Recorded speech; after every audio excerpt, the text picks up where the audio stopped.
오늘 말씀의 제목은 바울의 유일한 관심이라고 제가 제목을 잡았습니다.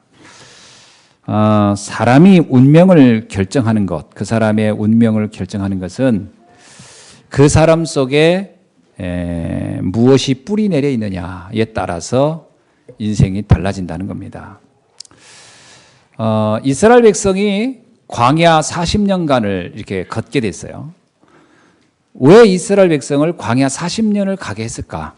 성경에는 그 이유를 이렇게 설명하고 있습니다. 신명기 8장 2절에 보니까 네 하나님 여호와께서 이 40년 동안에 네게 광야길을 걷게 하신 것을 기억하라. 이는 너를 낮추시며 너를 시험하사 네 마음이 어떠한지 그 명령을 지키는지 지키지 않는지를 알려 하심이라. 한마디로 말하면요, 이스라엘 백성을 광야 40년을 가게 한 것은 그들에게 뿌리를 바꾸려고 했다는 겁니다. 그들의 뿌리. 다시 말하면 애굽에서 430년간 있으면서 들어온 뿌리가 있어요. 그 뿌리를 바꾸려고 주님은 광야 40년을 필요로 했다. 이런 얘기죠. 에베소서 3장 17절에 보니까 믿음으로 말미암아 그리스도께서 너희 마음에 계시게 하시옵고 너희가 사랑 가운데서 뿌리가 박히고 터가 굳어지기를 바란다. 이렇게 나와요. 그리스도의 사랑, 하나님의 사랑에 뿌리를 내려야 된다. 이런 얘기를 하고 있습니다. 사람은 어떤 걸 뿌리 내렸느냐에 따라서 운명이 달라져요. 예를 들어 사울왕이 있습니다. 사울왕은 굉장히 축복을 받을 수밖에 없는 그러한 응답의 자리에 있었던 사람인데 그가 그 자신도 모르는 무의식 속에 내려진 그 뿌리 때문에 결국은 사울왕은 마지막에 인생을 실패하고 맙니다. 그게 참 무서운 거예요. 내 안에 뿌리 내려 있는 게 뭐냐? 이거를 바꾸지 않으면 언젠간 그것은 나에게 스물스물 올라옵니다. 이 뿌리라는 것은 보이지 않는 영역이죠. 그걸 심리학적으로 굳이 표현한다면 잠재의식과 무의식의 세계에 있는 나의 것이에요.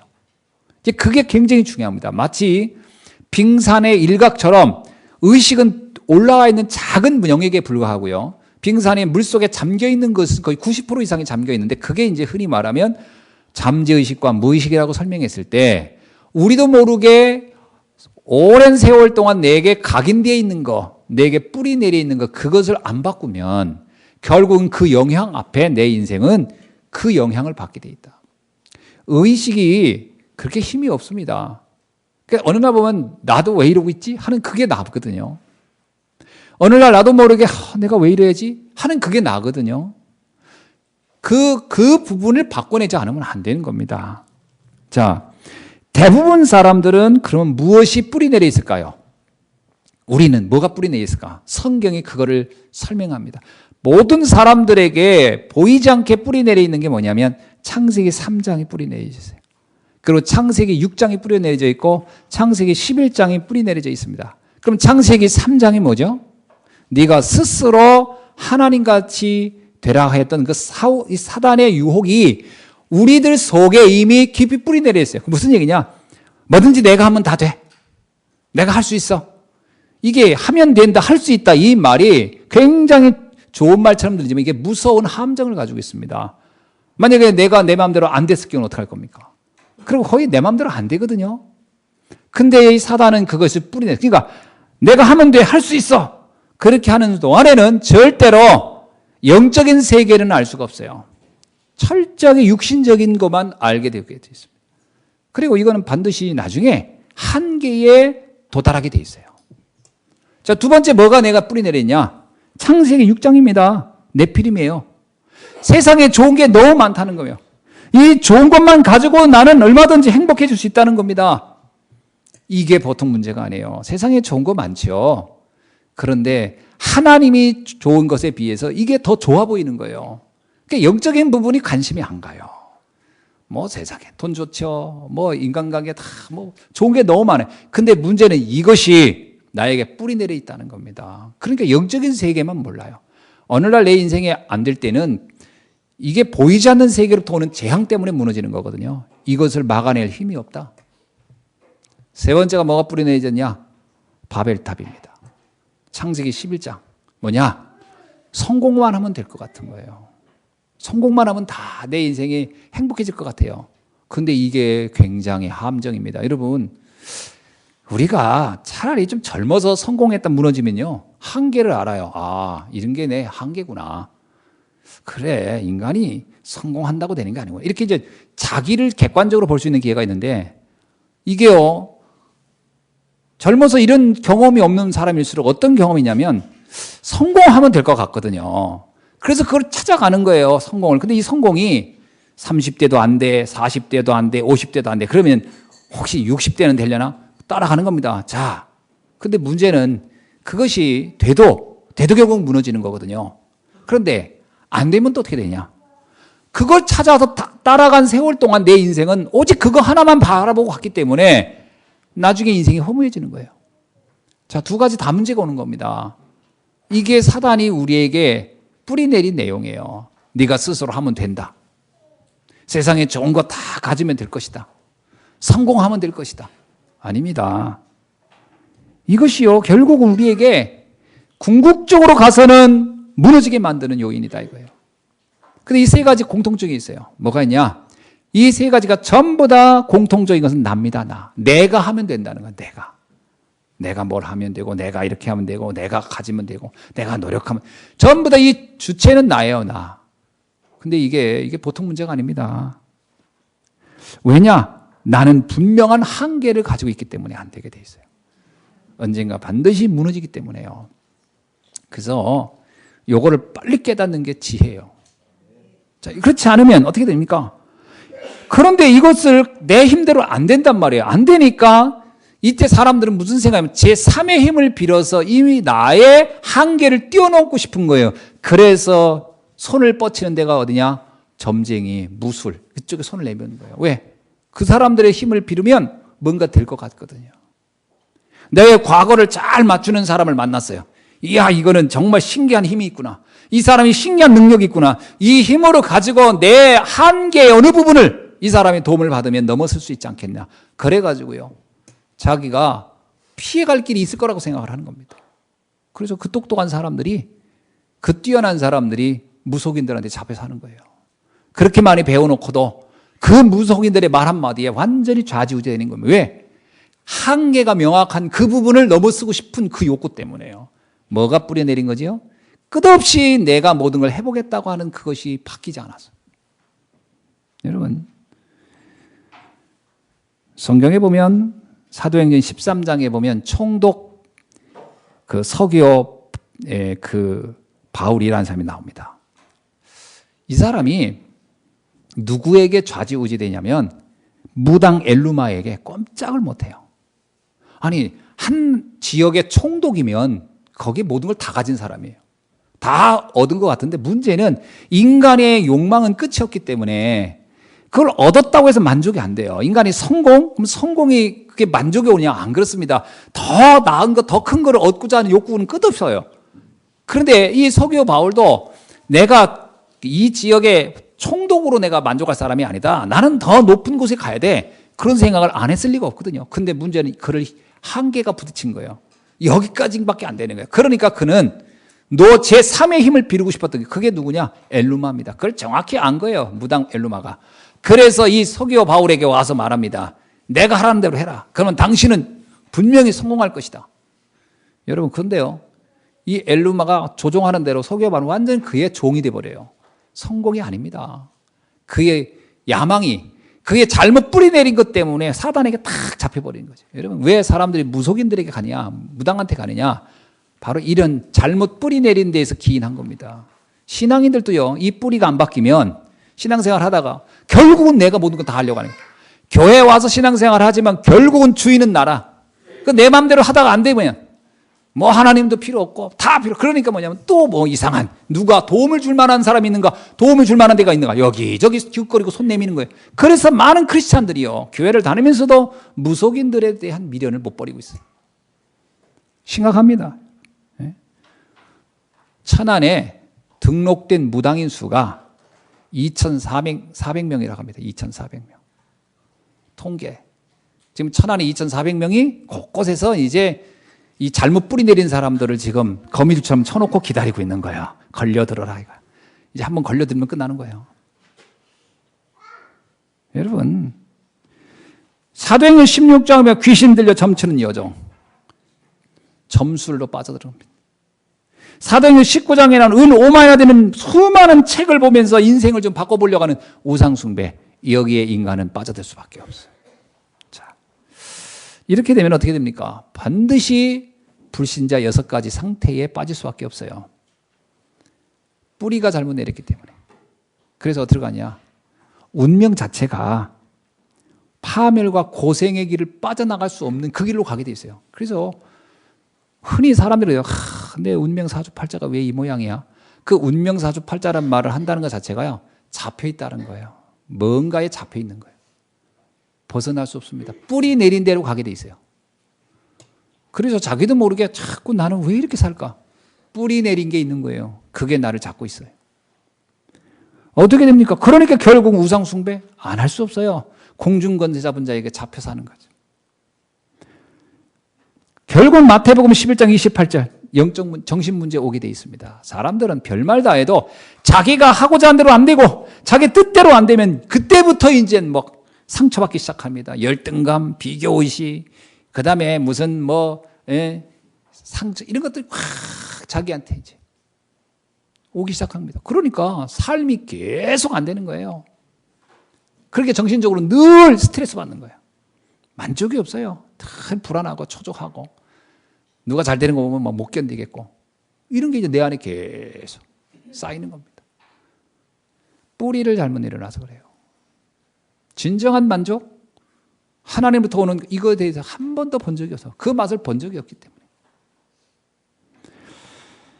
왜 사람들은 공포에 떨고 악몽에 시달리고 환청과 환각과 우울증과 조울증에 빠집니까?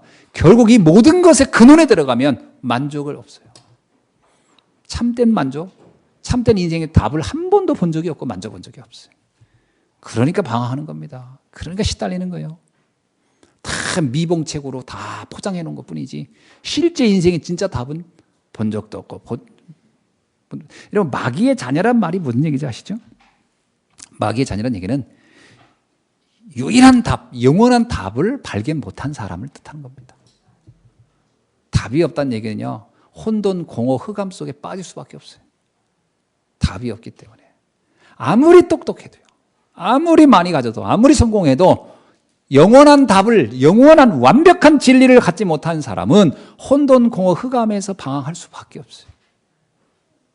복음 모르면 방황합니다. 뭐해요? 갈등이 되고 불안합니다. 왜 자꾸 내일이 두렵습니까? 왜 내일이 불안합니까? 완벽주의자가 그 근원에 들어가면 두려움입니다. 완벽주의자가. 왜 두렵죠? 미래가 어떻게 될까 너무 염려되는 거예요. 그래서 오늘 내가 뭔가를 완벽하게 해놔야 될 것 같아요. 그 결국 출발은 납니다. 그 배경은 뭐가 있죠? 하나님의 능력을 절대 믿어지지 않는 겁니다. 그러니까 어떻게 돼요? 완벽주의자가 완벽하게 될 때는 뭔가 되는 것 같지만 그게 어느 한계에 딱 도달하면요, 한없이 무너지는 겁니다. 그래서 엘리트들이 무너질 때는 날개가 없이 무너져요. 원래 게으르고 나태한 사람이 무너질 때는 천천히 무너집니다. 무너지는 것도 잘 표도 안 나요. 저 사람이 무너졌나 안 무너졌나. 근데 엘리트가 무너질 때는 날개가 없어요. 그 속도가 그냥 막 극강합니다. 확 무너져요. 왠지 아세요? 최선을 다해서 올라가 봤거든요. 근데 거기서 한계에 딱 도달하면요, 자기가 해본 거예요. 다 해본 거예요, 나름대로. 그게 심각한 겁니다. 어떤 면에서는요, 엘리트들이 복음 모를 때는요, 그러니까 시기적으로만 더 시급합니다. 왜 시급하죠? 무너질 때 속도감이 워낙 빠르기 때문에. 속도감이 빠르기 때문에. 그래서 여러분, 자전거 사고는 웬만하면 사망에 이르지 않습니다만, 고속 절철이 사고 나면 거의 죽습니다. 속도감 때문에. 무슨 얘기인지 아시죠? 이 영적인 부분이 확 무너져요. 그러니까 성공자가 무너지거나 엘리트가 무너질 때는요, 그 추락하는 깊이가 다릅니다. 빨리 우리가 영적 부분을 알아요. 그러니까 무조건 성공, 무조건 출세, 무조건 그 세상의 것을 얻어가지고 뭘 해보겠다고 하는 것은 굉장히 위험한 도박일 수 있어요. 복음 없이 시작하면. 인생에 정말 답 없이 시작하면 그거는 굉장히 무서운 도박이 돼버려요. 나중에는요, 손도 못 댑니다. 그 무너지는 속도가. 깨달으셔야 됩니다. 그래서 빨리 이 언약을 굳게 잡아야 됩니다. 아멘. 뿌리를 빨리 바꿔야 돼요. 뿌리를 바꿔야 돼요. 가장 중요한 뿌리가 나를 벗어나야 된다. 나를 통해서는 아무것도 할 수 없다고 인정해야 돼요. 아멘. 나를 통해서는 아무것도 안 돼요. 반드시 나를 창조하시고 나를 인도하시고 나를 지키시는 하나님의 손길이 나를 붙잡아야 할 줄 믿습니다. 이게 안 되니까요. 결국은 뭐 육신적인 문제 계속 오는 겁니다. 내세 문제. 인간은 영적 존재이기 때문에 반드시 내세가 있어요. 이 내세에 대한 두려움. 여러분, 우리는 그냥 이 60만 있다 간다고 하면 이 땅에서 하고 싶은 거 다 하고 내 마음대로 하다 가면 되겠지. 그러나 그것으로 끝나는 게 아니에요, 인생은. 우리의 인생이 아무리 길어봐야 이제 100년 아닙니까? 요즘 뭐 워낙 이제 또 의학이 발달하고 그 삶의 그 또 환경이 좋아져서 오래 살죠. 그런데 이 100년의 인생을 놓고 봤을 때 정말 영원한 걸 붙잡지 않으면 안 돼요. 어떤 게 정말 영원한 겁니까? 여러분, 우리가 영혼을 가진 존재이기 때문에 하나님과 함께하는 영원한 삶이 가장 가치 있는 거예요. 사실은 정확히 말하면. 그 세계의 답을 갖고 있어야 돼요. 그거 없으면 이게요, 인간은 인생의 이게 순간에 확 사라져 날아가는 겁니다. 저도 제가 제 나이가 뭐 나이 연세 많으신 분들한테 좀 죄송한 얘기지만 제가 제 나이가 50이 넘을 거라고 상상도 안 했어요. 항시 저는 20대, 30대에 머물러 있을 거라고 생각을 했어요. 물론 10대는 빨리 20대 있으면 좋겠고 꼭 10대 때 꼭 꿈이 있어요. 희한하지. 10대 때는 다 20대 빨리 됐으면 좋겠고 20대 되면 좀 천천히 갔으면 좋겠고 30대 되면 시간이 정지했으면 좋겠고 그런데 이거 속도감이 빨라져요. 가속도가 붙더라고. 벌써 10월 달이 다 지나갔어요. 좀 있으면 우리는 10월의 마지막 밤을 노래 불러야 돼요. 이제 좀 있으면 이제 11월 되고 좀 있으면 12월 되고 그 2014년이 또 지나가는 겁니다. 인생은 길지 않습니다. 그래서 성경에서는 화살과 같다 그러잖아요. 화살. 활수위를 떠나는 화살같이 빠른 것이다. 샥 갑니다. 활수위를 떠나는 화살은 도착을 하겠죠. 어디에 도착하겠습니까? 그 영혼을 준비해야 됩니다. 이 찰나를 통해서 영혼을 준비해야 돼요. 아멘. 근데요, 이 뿌리가 잘못 내리면 영혼 관심도 없어요. 오로지 이 땅의 삶이 다인 줄 알고 그거에 매달려 살다가 가는 거예요. 뿌리 바꿔야 돼요. 영적인 세계, 그 필요를 알고 빨리 바꿔야 됩니다. 아멘. 그거 안 되면 내가 했던 인생의 시행착오를 고스란히 후대에게 또 넘겨줘요. 그래서 우리 후대는 환경은 좋아진 것 같은데 조금 좋은 아파트에 좀 좋은 차에 좀 좋은 여건에 좀 좋은 옷을 입고 사는 것 같은데 본질로 들어가면 다를 바가 없는 거예요. 그 안에 고민하고 방황하는 건 똑같은 거예요. 그러니까 갈수록 술 소비가 많아지는 겁니다. 사람들의 내면은 공허한 거예요. 만족 없습니다, 여러분. 갈수록 자극적이고요. 자기 몸을 해치는 일들은 더 많아지는 거예요. 왠지 만족이 없어요. 여러분, 옛날에 살았던 그 열악한 환경이 바뀌면 사람들이 굉장히 행복해 만족하고 살 줄 알았죠. 안 그렇습니다. 근본으로 하나님 떠나는 인생에게는 참 만족은 존재하지 않아요. 요거 빨리 바꾸지 않으면 절대 안 됩니다. 그래서 자꾸 이 껍데기에 생을 걸지 마셔야 돼요. 여러분, 안에는 텅 비었는데 껍데기만 화려하게 치장해 놓으면 그 안에 그걸 예수님이 뭐라고 했어요? 표현을? 무덤 속에 사는 사람이라고 그랬어요. 무덤 속에 사는 사람. 이건 그럴 수 있습니다. 아주 무덤 예쁘게 만들어 놓고 그 안에 살아가는 거랑 똑같아요. 가정이 무덤이야. 아파트 텅텅 빈 아파트에 혼자 들어가서 덩그러니 앉아서 대화할 사람도 없고 그러고서 그거 행복하다고 하고 있습니까? 그거야말로 정신병자지. 그거 행복이 아니에요. 하나님과 정말 소통이 돼야지. 그게 없으면요 인생은 진짜 허무한 겁니다. 그거 어느 날 저 사람은 왜 자살했냐고 모르죠. 최재지 씨가 왜 자살했을 것 같아요? 그 내면의 세계에 텅텅 비어있는 거를 못 보고 살았고 자기도 몰랐고 남들도 몰랐지요. 근본 뿌리가 그렇게 내려져가지고 그게 다인 줄 알았. 그런데 그 세계를 가다 보니까 아무것도 아닌 거예요. 저는 노무현 대통령 보면서 참 많이 생각을 해요. 야, 정말 성공하는 사람의 추락은 날개가 없구나. 저렇게까지 추락할 수 있는 거구나. 많이 생각하게 되죠. 하나님 만나야 됩니다. 근본 뿌리가 바뀌어야 돼요. 그래서 신앙인은 반드시 세 가지 뿌리를 내려야 합니다. 이 세 가지를 안 내리면 절대 안 돼요. 뭘 내려야 되냐? 열매 이전의 뿌리예요. 여러분 자꾸 뭔가 이렇게 자꾸 나타내고 보이려고 하는데 그거 이전의 뿌리부터입니다. 그건 중요하지 않아요. 신앙생활도 와서 무슨 일을 잘해서 인정받으려 하는 것 이전에 내가 정말 그리스도로 얼마나 행복하냐부터 시작돼야 돼요. 그게 안 되면 나머지는 어느 날 갑자기 확 무너져 버려요. 뭐부터 돼야 되느냐? 첫째, 복음 뿌리 내려야 돼요.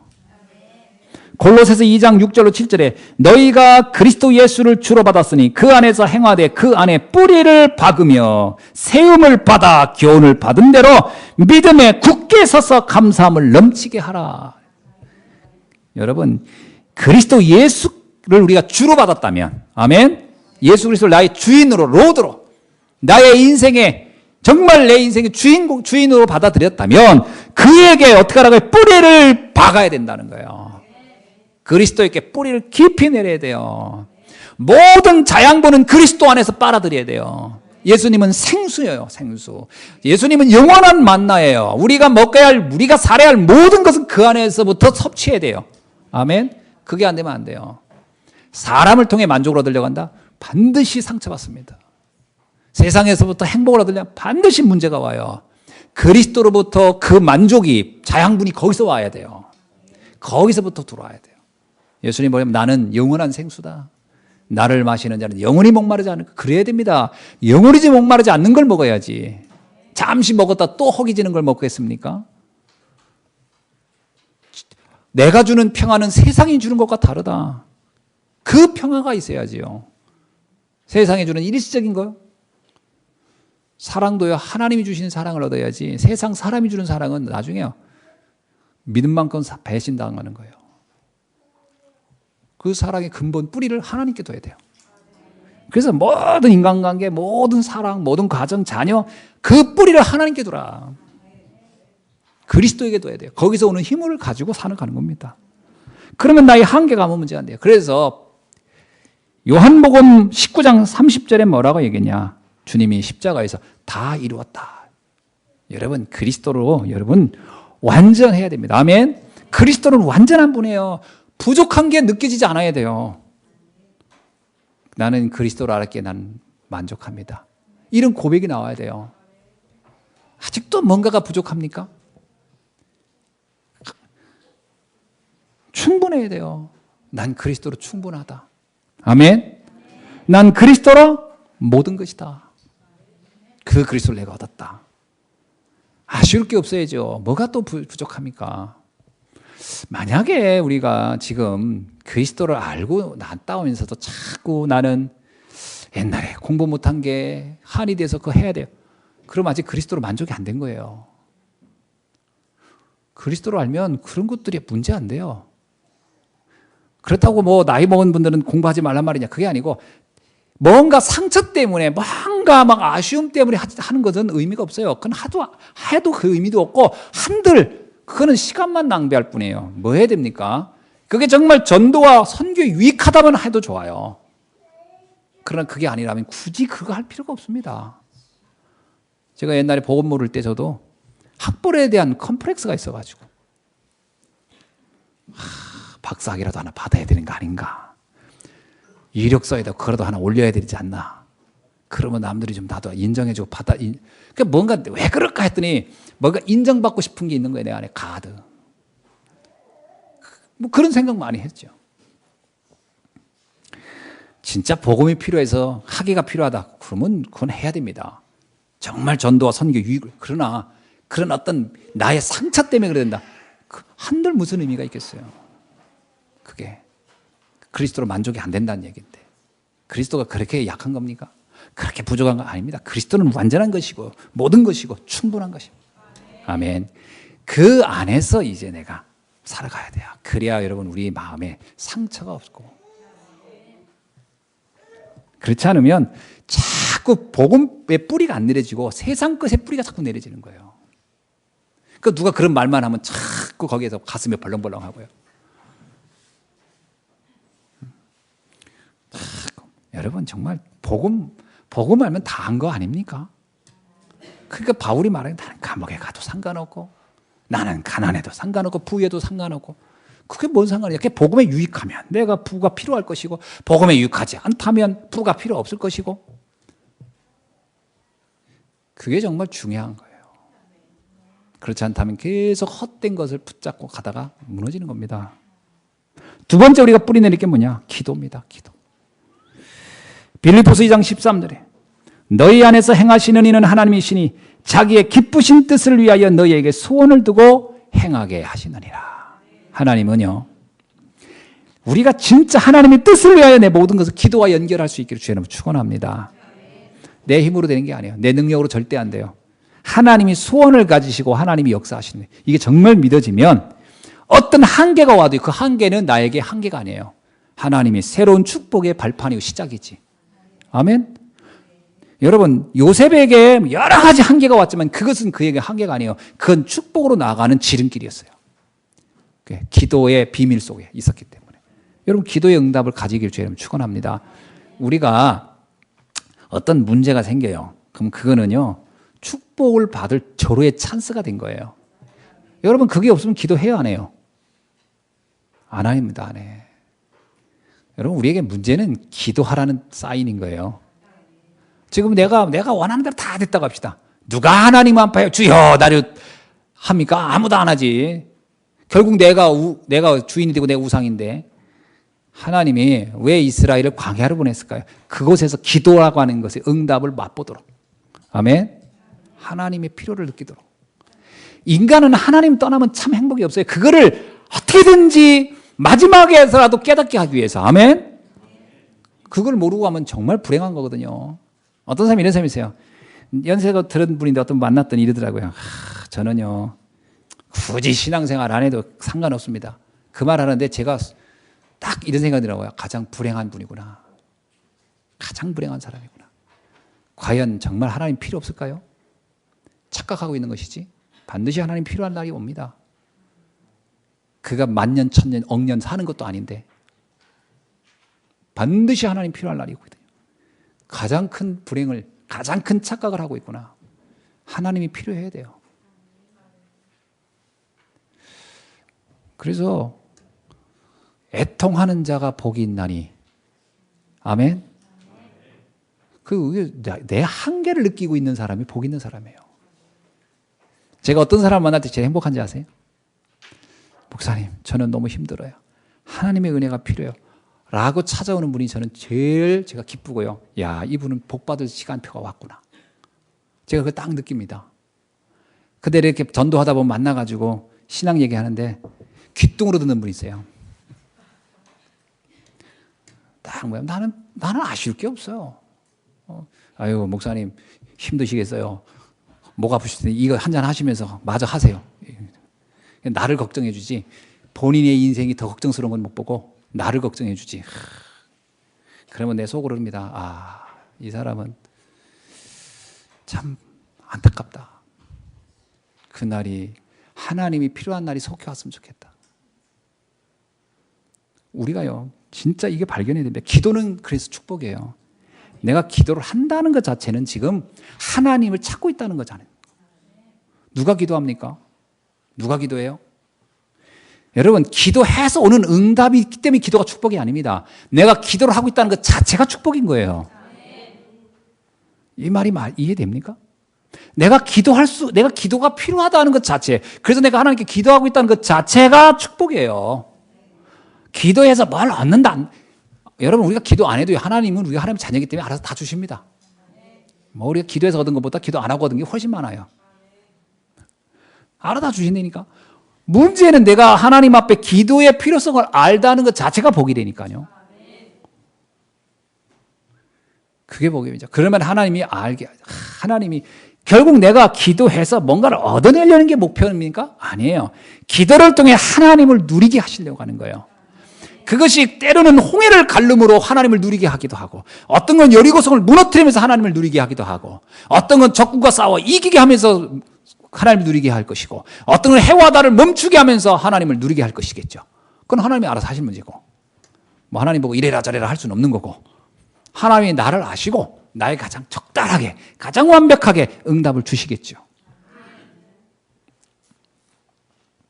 그래서 우리 산업하시는 분들도 기도를 이렇게 하세요.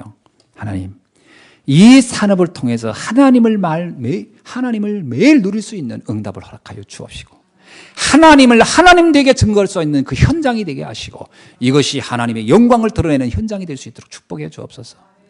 그러면요, 문제가 오면 하나님께 더 큰 기도의 시간표로 가라는 뜻이구나, 하나님이 더 큰 역사를 할 시간표가 왔다는 얘기구나, 이래야지. 그거 당황하고 낙심하고요, 뭐 세상 사람들이 되어가는 거 보고 비교해서 열등감 갖고 그러면 진짜 그거는 큰 축복 다 놓치게 되는 겁니다. 세 번째는 전도 뿌리 내려야 됩니다. 고린도전서 9장 19절로 22절에 보니까 내가 모든 사람에 대하여 자유로우나 모든 사람이 종과 같이 된 것은 더 많은 사람을 얻고자 함이라. 모든 사람 사건 현장을 전도와 연결을 시켰다는 겁니다. 저는 전도에 관한 얘기를 할 때 가장 조심스러우면서도 안타까운 게 뭐냐면 성도님들이 전도를 너무 오해하고 있어요. 전도는 단순히 교회 부흥을 이루기 위한 수단이 아닙니다. 여러분, 어차피 세계복음화는 내가 안 해도 하나님은 하실 것이고 누군가를 통해 할 겁니다. 하겠어요, 안 하겠어요? 합니다. 내가 전도 안 하면 안 된다, 이런 의미가 있겠습니까? 아닙니다. 하나님은 다른 사람을 들어서 하십니다. 에스더가 안 하면 다른 사람을 통해서 에스더 역할을 하게끔 할 것입니다. 근데 왜 나를 전도하라고 할까요? 여러분, 예수한 교회가 부흥되지 않으면 안 될 이유가 있습니까? 어쩌면 나 개인하고는 그다지 상관은 없어요. 부흥이 돼도 그만, 안 돼도 그만이죠. 근데 왜 나에게 전도라는 응답을 허락하기를 원하느냐? 전도는요, 어떤 거냐면 이 땅에서 가장 축복된 비밀이 전도 속에 다 있어요. 여러분, 우리가 신앙생활에 가장 야무진 축복의 엑기스가 전도입니다. 왠지 아세요? 그 안에는 전도는 살리는 일입니다. 내 인생에 내가 누군가를 살리는 일을 한다는 것은 가장 행복된 일이고 가장 가치 있는 일이고 가장 영원한 일이에요. 우리가 이 땅을 떠날 때 천국에서 하나님이 나를 바라볼 때, 나를 만날 때 무엇이 남겠습니까? 돈이 남을까요? 명예가 남을까요? 헌신이 남을까요? 봉사가 남을까요? 딱 하나 남을 겁니다. 전도를 위한 헌신, 전도를 위한 수고. 아멘. 영혼을 살리는 것에 대한 가치는 남을 겁니다. 그래서 가장 야무진 거예요. 그리고 전도 현장에서 만나는 만남이야말로 가장 가치 있는, 이 땅에서 가장 행복한 만남이에요. 그래서요, 바울이 이 핵심을 파악한 거예요. 바울이 잽싸게, 맞아, 복음이 다고 영혼구원이 다라면 그걸 전하는 전도야말로 가장 하나님이 관심 갖는 것이고 가장 축복된 현장이겠구나. 그렇다면 내가 어떻게 하면 이 영혼을 살리는 것에 쓰임받을까? 여기에 바울은 마음을 집중하기 시작한 거예요. 그 마음을 갖는 것이 전도에 뿌리 내린다는 겁니다. 전도가 해도 그만, 안 해도 그만, 뿌리 안 내려진 거예요. 그 사람에게 오는 결과가 뭐냐? 내 인생에 불같은, 바람 같은, 기적 같은 역사, 전무후무한 역사, 신묘막측한 역사, 불강력적 축복, 그 맛은 못 보고 갈 겁니다. 전도를 안 하면 하나님이 하시는 그 신묘막측한 역사를 체험 못해요. 절대 체험 못해요. 하나님이 그 안에 다 담아놨어요. 바울의 생애 역사 보세요. 바울의 생애, 바울의 이름이 2000년이 넘어서 우리에게도 지금도 그 이름을 회자하는 이유는 그가 전도라는 최고의 에크스를 잡았기 때문에, 가장 야무진 축복의 비밀을 알았어요. 바울이. 성도들이 그걸 모르면요, 진짜 수박 거달다 가는 거예요. 신앙생활이 거달다 간다니까. 이게 뭐지? 전도는 선택이 아닙니다. 하나님 입장에서는 하나님은 가장 맛을 보기로, 복음을 이미 아는 거고요, 기도는 누리는 거고, 이제 하나님 우리에게 전도를 맛보기를 원해요. 왜냐? 그 안에 하나님의 모든 영혼 관심을 다 담아버린 거예요. 한 영혼이 천하보다 귀하다고 한다는 얘기는 그 영혼에 갖는 집중력이 얼마나 놀라운지 아시죠? 하나님이. 그리고 한 사람이 복음을 갖게 될 때 그 사람으로 인해서 일어날 수 있는 역사들, 주변의 변화들, 하나님이 얼마나 그것에 집중하는지 알겠죠? 그렇다면 내가 전도 현장에서 어떤 전도 불신자를 하나 복음을 전해서 살아났다, 최고의 서밋의 자리에 올라가는 겁니다. 아멘. 여러분, 이 땅에 아무리 똑똑한 사람도, 아무리 뛰어난 사람도, 아무리 부귀영화를 가진 사람도 그리스도가 필요하고 복음이 필요하고 영원한 생명이 필요해요. 맞죠? 근데 그 일을 내가 할 수 있다면, 그 일을 하나님이 나를 통해 하고 있다면 나는 최고의 서밋 자리에 올라가 있는 겁니다. 그러니까 전도는 정말 여러분이요, 전도의 뿌리가 내려져야 돼요. 무슨 얘기냐면 사람을 볼 때, 사건을 볼 때, 문제를 볼 때 하나님이 이곳에 어떤 영혼 구원을 위한 어떤 계획을 가지고 있었을까? 그것만 생각해도요, 하나님은 엄청난 축복을 계속 열어갑니다. 제가 요즘 딱 마음을 잡고 있는 게 뭐냐면 지교회. 현장에 교회를 세워야 되겠다. 제가 뭐 이런 교회 저런 교회도 뭐 보고 저 자신도 보십니다만 안타까운 게 뭐냐면 이렇게 가보면 성도들이 신앙생활을 참 잘하고 싶은데 뭔가 모르게 참 교회, 내가 너무 교만한지도 모르죠. 정말 신앙생활을 마음 놓고 축복을 누리면서 할 수 있는 교회들이 많을까? 이런 생각 해보면 불안한 거예요. 제가 만난 목사님 중에 이상한 사람 너무 많은 거예요. 참 말로 표현할 수 없을 정도로 뭐 저런 분이 목사가 됐을까? 근데 만약에 성도들이 그 교회를 다닌다면 어떻게 될까? 막 이런 생각이 이제 그러면 가슴이 철렁해요. 이야, 정말 심각하다. 이런 경우 많거든요. 지난번에 온양에서 어떤 분이 저한테 우리 교회 한 번 왔던 분이 있어요. 아마 우리 남설대학교 지교는 알 거예요. 내가 데리고 갔던 아줌마. 집사님인지 뭔지. 근데 한 번도 안 오시네, 그 교회에. 근데 그분이 자기 얘기를 하는 거예요. 뭐냐면 저한테 전화기에 문자 온 걸 보여주는 거예요, 이렇게. 그 전화를 딱 봤더니 뭔지 알아요? 거기에 저주가 문자에 저주가 가득해요. 근데 한두 문자가 아니에요. 수십 통이 온 거예요. 근데 그걸 나한테 보여주는 거예요. 목사님, 제가 이런 문자를 계속 받고 있다. 그거 왜 그런가 했더니 이분이 어떤 일이 있어서 갈급해가지고 어느 교회를 찾아간 거예요. 근데 그 교회에서 그렇게 이제 그 교회에 걸려든 거야. 우리 교회를 떠나면 저주받는다는 식으로 해가지고 이분이 사정이 있어서 거기서 나와가지고 온양에 왔는데 그런 문자를 계속 거기서 보내는 거예요. 이야, 내가 이렇게 보면서 이야, 정말 할 말이 없더라고. 그래서 고발하라 그랬어요. 고발하라. 이거 뭐죠? 스토커로, 그리고 협박죄로. 근데 이런 경우 보면서 마음이 아픈 거예요. 야, 이렇게 영적 문제 있는 사람이 목회를 한다고 하니 또 기가 막히고 한국 교회가 심각하구나. 뭐 이런 것도 막 보여주고. 며칠 전에 또 우리 노 집사님 저한테 무슨 유튜브 어제 그저께 보여주는데 몽둥이 들고 막 싸우는 거예요. 두 사람이 막 욕하면서. 그런데 멀리서 어떤 사람이 카메라로 찍은 거야. 둘이 싸우는데. 그런데 더 재밌는 건 뭔지 알아? 근데 그 카메라로 찍었는데 그 건물을 싹 올리는 게 교회예요. 교회 앞에서 싸우는 거예요. 몽둥이 들고. 그런데 그 안에 서로 외치는 호칭이 뭐예요? 집사님 뭐 하면서 몽둥이로 때려가면서. 이야, 그거 내가 다 보면서 섬찟한 거예요. 근데 그게 유튜브에 막 돌고 있다면 교회에 대한 이미지, 그건 그렇다 합시다. 거기에는 사람들의 영혼, 성도들의 영혼은 어떻게 되겠나? 그게 교회입니까? 깡패 집단이지. 말만 예수 그리스도를 말하고 있지.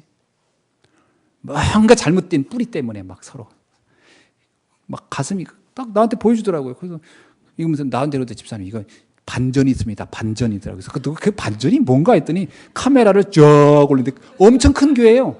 쫙 올리는데 십자가 딱 있어요. 이게 반전이, 반전이구나. 반전은 반전이다. 소름 끼치는 반전이에요. 제 마음에 교회를 세워야 된다. 제 능력은 안 되지만 하나님이 하시면 되지 않겠나. 그러다 보니까 당진, 둔포, 평택, 아산 그런 중에 안성도 제 마음에 딱 거기도 마음이 쫙 이렇게 생겨. 5군데 지교를 세워야 되겠다. 막 해외 나가도 똑같아요. 가보면 그 해외 나가 선교사님들 만나고 보면 거기에 있는 그 기존 교회들 보면요, 전부 다 무슨 이거는 현지 무슨 종교 토종 종교하고 샤머니즘하고 다 뽕짝 시켜가지고 있어요. 막 이게 교회인지 이게 무슨 무당 굿하는 데인지 구분이 안 될 정도로 애매해요. 메시지도 황당하고. 그래서 가서 이거 진짜 복음 전하는 교회 세워야 되겠다. 이런 마음이 간절하게 생기더라고요. 오직 그리스도 전해야 된다. 거기 목사님들 모아놓고 정말 그리스도만이 답이다 얘기하면 이분들이 깜짝깜짝 놀라는 거예요. 한 번도 들어본 적이 없대요. 오직 그리스도 믿어야 된다는 얘기. 그리스도가 누군지도 몰라요. 근데 그것도 목회를 하고 있어요. 그런 부분을 현장을 보면서 마음이 아프기도 하고, 이건 우리에게 준 사명 아니냐, 이런 생각. 그러니까 여러분, 이런 것 때문에 여러분 경제 응답 받으셔야 되고요. 아멘. 그렇죠. 그건 뭐 기도하셔야 되고, 그렇죠. 저도 그거 생각을 딱 하니까 전 돌아가는 부분에서 생각하게 되는 거예요. 야, 진짜 항시 그 생각이 머리를 떠나지 않으니까요. 뿌리 내려야 됩니다. 현장을 보면 가슴에 한이 생겨요. 이게 언약적 한. 저와 여러분이 그게 있어야 되지 않겠습니까? 왜 그게 있어야 되죠? 있어야 할 이유. 하나님은 우리를 완전한 복음을 알게 해주셨으니까요. 얼마나 감사합니까? 자, 뿌리가 바뀐 바울 보세요. 빌립보서 3장 8절로 9절에 보니까 바울은 그리스도를 알고 난 이후에 바뀌어진 뿌리에 대해서 이렇게 말합니다. 내 주 그리스도 예수를 아는 그 지식이 가장 고상하다. 내가 그리스도를 위하여 모든 것을 잃어버리고 배선물로 여긴다. 자, 내가 그동안 그렇게 자랑했던 거, 내가 그렇게 대단하다고 여겼던 것들이 그리스도로 알고 나니까 너무나 가치 없다. 나의 자랑은 오로지 그리스도요. 내가 정말 알고 싶은 건 그리스도요. 내가 알고 있는 모든 지식이 가장 고상함은 그리스도 안에 다 있는 것이다. 이게 뿌리가 바뀐 바울의 고백이죠. 그럼 바울이 그 이전에 어땠다는 얘기입니까? 바울이 뿌리가 바뀌기 이전의 모습은 빌립보서 3장 5절 6절에 있어요. 뭐냐면 나는 8일 만에 할례를 받았고 이스라엘의 족속이었고 베냐민 지파였고 히브리인 중에 히브리인이었고 율법의는 바리새인이었고 열심으로는 교회를 박해했고 율법 의로는 흠이 없던 자였다. 이게 그 과거의 바울이에요. 다시 말하면 바울은요, 스펙으로 말하면 대단한 사람이에요. 대단한 스펙을 가진 사람이야. 성공이 그냥 뭐 보장된 사람이야. 그런데 그때 그것이 나에게 대단한 줄 알고 그것이 내 인생의 전문 줄 알고 그것을 얻으려고 몸부림쳤었는데 그리스도를 아는 순간 알았다. 이 모든 것이 다 그리스도의 능력과 그 가치에 비한 배설물의 수준밖에 안 된다는 거를. 뿌리가 바뀌었죠. 그 바뀐 바울이 이렇게 얘기합니다. 갈라디아서 6장 14절에서 내게는 우리 주 예수 그리스도의 십자가 외에는 결코 자랑할 것이 없다. 그리스도의 십자가 외에는, 하나님의 은혜와 사랑 외에는 자랑할 게 없다. 여러분, 우리가 지금 뭘 자랑하고 있습니까? 그게 우리의 뿌리를 점검하는 데 좋을 거예요. 나는 무엇을 사람들한테 말하고 싶습니까? 성공입니까? 우리 아이들이 막 공부 잘하는 거 이거입니까? 물론 좋은 얘기죠. 그러나 그게 내 자랑이라면 지금 어떤 면에서 내 뿌리가 어디에 있는지를 잘 봐야 돼요. 바울은 나는 그리스도의 십자가 외에는 자랑할 게 없다. 그만큼 그게 가치 있다는 거예요. 거기에 뿌리 내린 상태에서 사업이, 뿌리 내린 상태에서 학업이, 뿌리 내린 상태에서 우리의 가정도, 그 뿌리 내린 상태에서 우리의 인생이 펼쳐져 가야 할 줄 믿습니다. 그게 안 돼 있으면요, 다른 건 전부 다 모래 위에 지은 집처럼 돼서 무너져 버려요. 그래서 로마서 14장 8절에서 뭐라고 얘기하죠? 우리가 살아도 주를 위해 살고 죽어도 주를 위해 죽나니 그러므로 사나 죽으나 다 주의 것이로다. 뿌리가 바뀐 바울. 이런 사람을 히브리서에서는 이렇게 해요. 세상이 능히 그를 감당치 못할 것이다. 아멘. 그 축복을 오늘 우리가 받아야 할 줄을 믿습니다. 자, 그렇다면 이렇게 바울처럼 복음의 뿌리를 내린 사람이 맞다면 바울이 발견한 영적 사실들이 깨달아져요. 첫째 뭐냐? 복음의 절대성. 그래, 복음 외에 세상에 다른 것이 절대적인 완벽한 답은 복음 외에는 없다. 복음의 절대성. 여러분, 창세기 3장 문제, 영적 문제, 가문의 문제는 오직 복음으로만 해결이 된다는 겁니다. 이게 절대적 가치예요. 아멘. 이게 깨달아지는 거예요. 복음의 절대성. 두 번째, 복음의 필연성입니다. 그러니까 모든 사람에겐 복음이 필요하구나. 복음의 필요성이에요. 모든 사람은 복음이 필요한 거예요. 이게 바울이 확 눈에 띄었어요. 그러니까 바울이 뭐가 깨달은가? 복음의 당위성이에요. 그래, 그러니까 이 복음을 전하는 게 당연한 일이지. 복음을 전하는 게 당연한 일이야. 이건 내가 이 땅에 태어나서 살아야 할 가장 가치 있는 삶이야. 그게 나의 복음의 당연성이에요. 그래서 오늘 본문에 뭐라고 얘기하죠? 16절에 봅시다. 본문에 보세요. 이 은혜는 곧 나로 이방인을 위하여 그리스도 예수의 일꾼이 되어 하나님의 복음의 제사장 직분을 하게 하사. 여러분, 바울이 얘기합니다. 내가 이 복음을 받은 것의 그 은혜, 내가 받은 은혜가 뭐냐?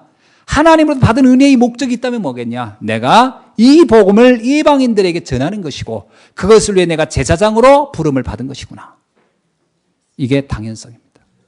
복음의 당연성. 바울의 관심은 오직 어디에 있다는 얘기죠?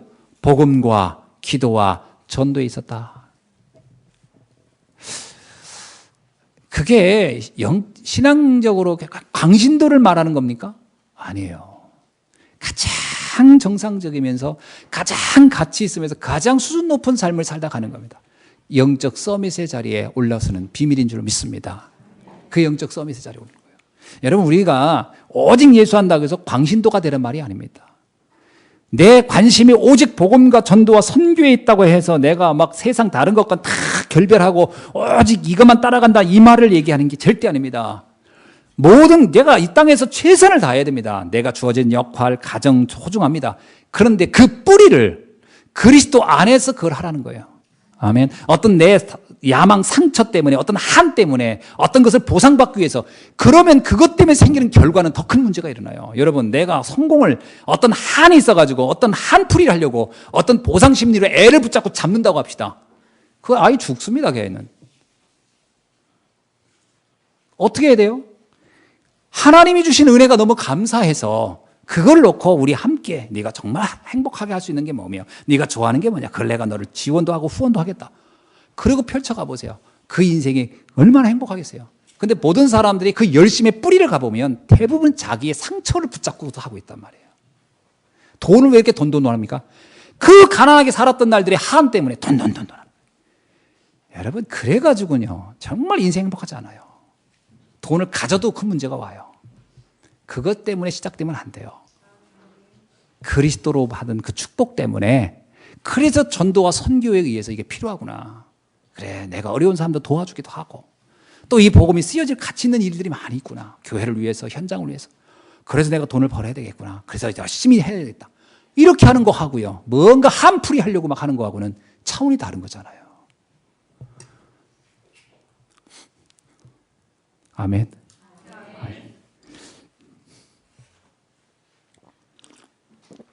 그래서 우리가 이 영혼 구원의 의미와 가치, 이런 부분을 여러분들 잘 발견할 수 있기를 주님 축원합니다. 자, 바울이 발견한 복음의 내용과 전략은 간단해요. 뭐죠? 그리스도의 비밀입니다. 그렇구나. 이렇게 내 뿌리가 뭐로 바뀌어야 되느냐? 그리스도의 가치로 바뀐 거예요. 그래서 바울은 그리스도 안에, 그리스도야말로 참 왕이며 참 제사장이며 참 선지자이며 그 안에서 하나님의 자녀가 되는 축복, 그 안에서 모든 저주와 죄와 사망이 끝나는 사실, 그리스도를 내가 영접하는 순간 하나님의 완벽한 축복 속에 들어간다. 이 부분이 완전히 이해될 때 우리의 인생은 정말 행복한 믿음의 사람으로 되는 줄로 믿습니다. 이게 뿌리의 내용이에요. 그리스도로 행복한 사람. 따라합시다. 그리스도로 행복하자. 이게 우리의 신앙의 내용이고 뿌리의 내용이 돼야 됩니다. 아멘. 그러면 당연히 뭐가 나오죠?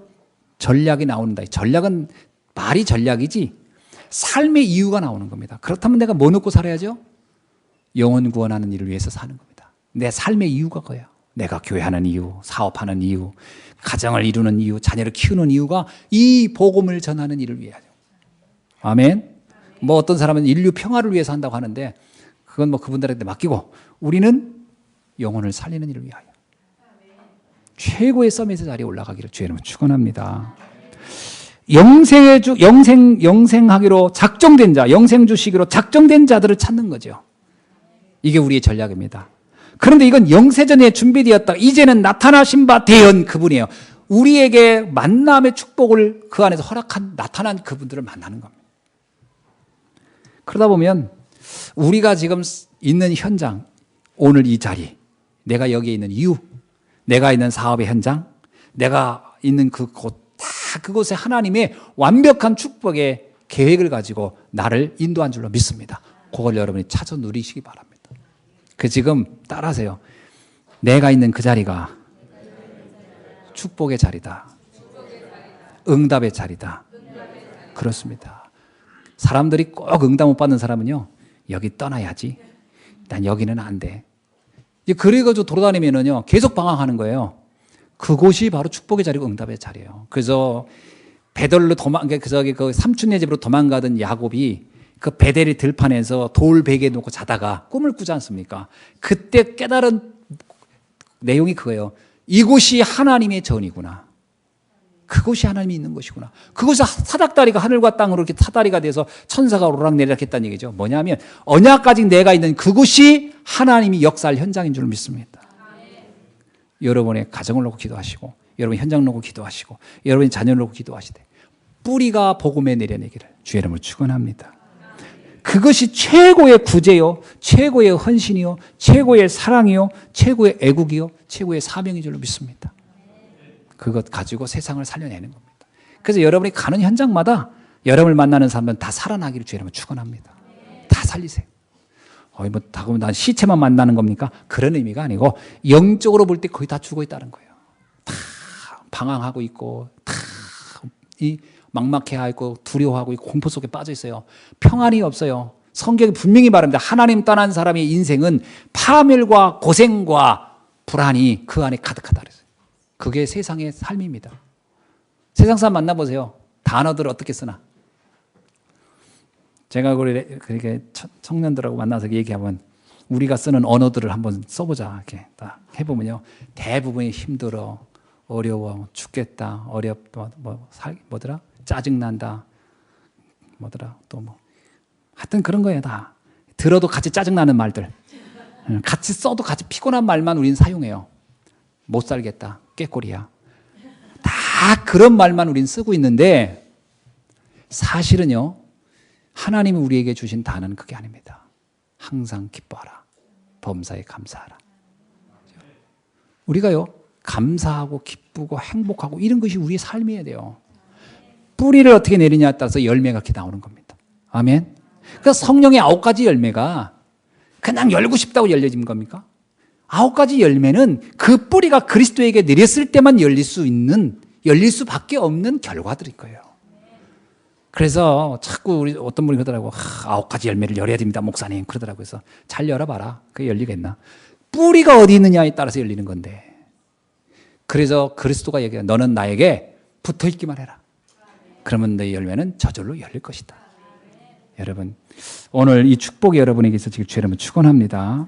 그래서 바울은 얘기하는 거죠. 내가 이방인의 제사장이요. 나는. 그게 오늘 본문에 나온 나는 이방인 오직 복음을 위해 사는 것이요. 전도를 위해 살다 가는 것이요. 그 다음에 뭐예요?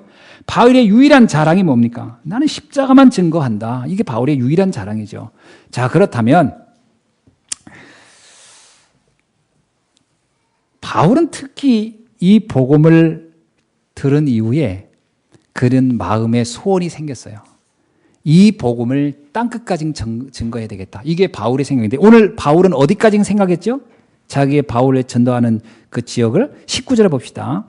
표적과 기사의 능력으로 성령의 능력으로 이루어졌으므로 그리하여 내가 예루살렘으로부터 두루 행하여 일루리고까지 그리스도의 복음을 편만하게 전하였노라. 여기서 말하는 일루리곤이라고 하는 것은 어디냐면요. 오늘로 말하는 유고슬라비아예요. 바울은 예루살렘에서 유고슬라비아까지 그리고 나중에는 로마에서 서바나까지 그때 바울이 생각한 자기의 전도 선교의 영역입니다. 지금부터 2000년 전에 바울은 이렇게 생각했어요. 지금 2000년 후 이렇게 엄청난 교통이 발달했고 IT가 발달한 이때 여러분은 어디까지 생각하고 있습니까? 옛날에 저는 교회 여기다 세울 때요. 여기 6단지하고 극동만 생각했어요, 제가. 옛날에도 교회 세울 때 제가. 그래서 6단지 사람만 오고 극동 사람만 올 거라고 생각하고요. 여기다 교회 세웠다니까. 참, 얼마나 내 영역이 좁았어요. 그래도 나는 사람들한테 그랬어요. 나는 그래도 2군데나 봤다. 네, 그랬어요. 왜냐면 한 군데 본 사람은 아파트 안에 상가에다만 딱 하더라고. 그래서 아파트 사람만 나오라고. 보통 생각의 폭이 되게 좁았죠. 저는 그때 2군데만 생각했는데 복음을 알면 알수록 아니다. 하나님은 이곳에 나를 이 전체를 놓고 응답 주시는 거구나. 그러니까 천안도 이렇게 보이더라고요. 옛날에 천안에서 저기 청수동 오냐 나하고는 아무 상관없는 동네예요. 그건 청수동 사람들이요. 청수동 사람들. 나는 두정도 사람이고 둘이는 서로 만나면 안 돼. 아니 생각이 틀이 그렇다니까. 얼마나 웃기냐면 당진에 어느 교회 갔는데요. 제가 오래전 얘기예요. 이쪽 마을과 이쪽 두 마을이 있는데 교회가 이쪽 마을에 있어서. 근데 교회가 이쪽 마을에 있는데요. 이 마을에 두 마을밖에 없는데 교회는 한쪽밖에 없어. 근데 이쪽 마을 사람은 절대 교회 안 나와. 왜 안 나오냐? 다른 마을에 교회가 있다고. 그래서 전도가 절대 안 된대. 그러다가 어느 날 이 목사님이 생각하다가 두 마을 가운데다가 딱 교회를 세웠어요. 양쪽 마을 똑같은 위치에다가. 이제 그럼 두 마을이 다 오겠지. 근데 오긴 왔어. 매일 싸워. 두 마을 사람이 마을 이렇게 그게 왜 그러냐면요. 생각이 틀이 네 사람 우리 사람 네 사람 다르다는 거예요. 아닙니다. 하나님은 처음부터 전 세계를 놓고 우리를 부르신 줄 믿습니다. 생각의 폭을 잡으면 절대 안 돼요. 여러분의 로마는 어디까지입니까? 여러분의 일루니오군은 어디까지입니까? 눈을 들어서 멀리 봐야 돼요. 아멘. 자, 그래서 바울은 그때 멀리 봐요. 우리의 땅끝을 어디까지입니까? 아직 정확한 복음이 증거되지 않은 곳은 다 우리의 땅끝입니다. 그것을 봐야 돼요. 종교와 우상으로 가득 찬 것, 미신으로 가득 찬 엘리트, 다문화, 정치인, 산업인, 다양한 계층으로 복음은 파고 들어가야 할 줄 믿습니다. 자, 그래서 하여튼 수많은 사람들이 우리를 기다리고 있다는 걸 아시고 눈을 멀리 볼 수 있길 바랍니다. 자, 그러다 보니까 제가 이렇게 필리핀도 보게 되고 미얀마도 보게 되고 마음이 가요. 그것도 가야 될 것 같고. 왜 하나님은 지금 우리가 복음 전할 일을 할 때 이것을 평생을 이 일을 하다 가면 다 합니다. 여러분 우리의 인생이 썩어지지 마시고 달아지기를 주의 이름으로 축원합니다. 자, 말씀을 맺습니다. 그럼 우리의 관심은 어디에 있어야 할까요? 서론에 매이지 않기를 주의 이름으로 축원합니다. 서론, 사소한 것, 작은 것 거기에 연연하지 말고 넘어서시기 바랍니다. 아멘. 멀리 보시기 바랍니다. 나를 향한 하나님의 계획을 보고 멀리 보시기 바랍니다. 또 하나는 하나님과 함께하는 삶을 절대로 놓치면 안 됩니다. 내 의지로 되는 게 아무것도 없어요. 하나님이 하셔야 됩니다. 힘으로 능으로 한데 여호와의 신으로 되느니라. 하나님의 성령의 힘으로만 우리의 모든 응답들이 펼쳐갈 수 있도록 믿습니다. 그러면서 여러분이 영혼구원과 세계복음화라는 먼 그림을 가지고 오늘 준비할 수 있길 바랍니다. 자, 그렇다면 오늘 내가 뭘 준비해야 될까요? 이제 보입니다. 뿌리도 복음이고 이제 앞으로 되어질 하나님의 계획도 보여요. 그러면 나를 지금 뭘 준비할까요? 여러분, 이제부터 여러분이 교회에서 10배로 뛰기를 주의 이름으로 축원합니다. 10배로 뛰세요. 그리고 여러분이 현장에서도 10배로 뛰세요. 그리고 여러분의 신앙도 10배로 누리기를 주의 이름으로 축원합니다. 아까 그 얘기 했더니 어떤 분이 저한테 묻더라고요. 목사님 어떻게 10배로 뛰나요? 그러더라고요. 여러분, 저는 교회도요, 이게 진짜 내 교회다. 하나님이 우리에게 이런 엄청난 축복을 주시고 강단에 이런 말씀을 주시고 하는 것이 이곳이다라고 한다면 굳이 교회를 위해서 이런 헌신 좀 해주세요, 저런 봉사해 주세요라고 말하지 않아도 자연히 되는 게 아니겠나 싶어요. 그래서 제가 교회에서 청소 좀 하세요 이렇게 문자 보내는 거 내가 그러니까 좀 부끄럽다 싶은 생각이 들어요. 이거 좀 우리 수준이 낮은 거 아니냐. 그리고 그렇게 해도 안 한다면 좀 기다려야 된다. 어떻게? 진짜 교회의 가치를 아는 사람이 붙을 때가 있을 것이다. 정말 교회를 위해서 헌신하는 사람. 감사하게도 뭐 그런 분들이 이제 조금씩 나타나고 계셔서 너무 감사해요. 이제 이건 뭐 내 교회예요. 이건 내 교회가 아니고 우리의 교회예요. 이건 우리의 교회가 아닙니다. 이건 전 세계를 향한 하나님의 교회예요. 하나님이 원하는 소원을 이루는 곳이다. 내가 가장 가치 있는 삶을 살다가는 그러면 굳이 뭐 교회를 위해서 뭘 하세요 저렇게 얘기할 필요도 없다. 맞습니까? 안 맞습니까? 뭐 영혼 구원 전도하세요. 막 이것도 말할 필요도 없다. 내가 진짜 복음의 가치가 정말 이해되면 전도는 말 안 해도 필요한 겁니다. 저 사람에게 필요한 건 복음 아닙니까? 그럼 복음 전하게 되겠죠. 두 번째는 현장입니다. 현장에서요 100배로 뛰길 바랍니다. 10배로 뛰길 바랍니다. 사람들이 여러분을 볼 때 이런 마음이 들게 돼요. 야, 이런 데서 일하기 아까운 사람이다. 정말 당신은 이거보다 훨씬 나은 곳에 해야 되는데 어떻게 여기 와 있느냐. 이런 소리를 들을 만큼 그곳에서 압도적으로 그 일을 잘해야 돼요. 아멘. 하나님이 현장을 살리는 방법 중에 하나입니다. 그리고 세 번째는 복음을 깊이 누릴 수 있길 바랍니다. 그랬더니 복음은 어떻게 누리냐 그러던데요. 방법은 간단합니다. 말씀을요 반복해서 들을 수 있는 말씀에 많은 시간을 나를 노출시키기 주의를 축원합니다. 말씀에 나를 많이 노출시켜야 돼요. 그렇지 않으면 내 뿌리는요 쉽게 안 바뀌어요. 여러분 내 무의식 속에 잠재의식 속에 들어와 있는 세상적인 가치는 그게 쉽게 안 바뀝니다. 그게 딱 그 우선 자풀을 베어놓은 것처럼 가만히 있다가 어느 날 비 한 번 오면 쫙 크듯이요. 또 나도 모르게 막 일어납니다. 불신앙이 막 일어나고요. 막 원망이 불평이 확 일어나고요. 근심 걱정이 확 일어납니다. 그게 그 뿌리가 있기 때문에 그래요. 그 어떻게 하죠? 말씀으로 계속 나를 복종시켜야 됩니다. 아멘. 바울이 그래요. 나는 하나님의 주님의 품에 갈 때까지 난 날마다 죽노라. 말씀으로 나를 늘 충만케 채운다는 거예요. 그 성령 충만이란 말은 그래서 매일입니다. 매일. 아멘. 과거에 한 번 성령 충만한 것으로 족한 게 아니고요. 매일 성령 충만을 누려야 됩니다. 그래서 성령 충만이라는 단어에 가장 적합한 단어를 하나 고르라면 오늘입니다. 오늘, 지금. 지금 성령 충만하길 주 여러분 축원합니다. 매일 그 마음 여러분 잊지 않으시기 바라고요. 그럼 앞으로 이제 우리 여러분을 통해서 이루실 하나님의 위대한 계획, 아마 바울의 소원처럼 여러분의 소원을 주님은 이루어 가실 줄로 믿습니다. 기도하겠습니다. 하나님 감사합니다. 오늘 주신 하나님의 말씀이 우리 사랑하는 성도님들을 통해서 완벽하게 현장에서 이루어지고 성취될 줄로 믿습니다. 나를 이미 구원하시고 나를 이미 축복하시고 이제 나를 통해서 세계 살리는 사명을 위하여 언약을 주셨사오니 이것을 붙잡고 날마다 현장을 살리는 영적 서밋의 자리에 누리게 하옵소서. 감사드리며 예수님의 이름으로 기도하옵나이다. 아멘.